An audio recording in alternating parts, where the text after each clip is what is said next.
কাউকে ঘৃণা করতে হবে এমন তো কথা নেই।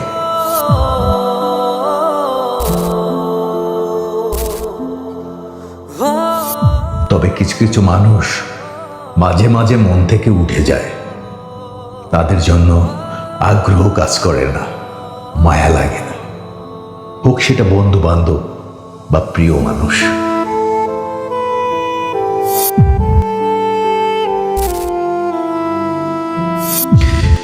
সেই মানুষটা যদি চোখের সামনে পুড়ে ছারখার হয়ে যায়, তারপরও জানতে ইচ্ছে করে না তোমার কি কষ্ট হচ্ছে।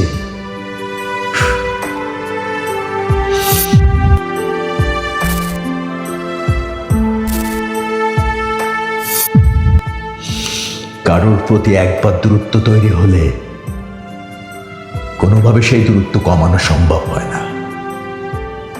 মনে রাখবেন, ঘৃণার থেকেও মায়া অনেক বেশি ভয়ঙ্কর।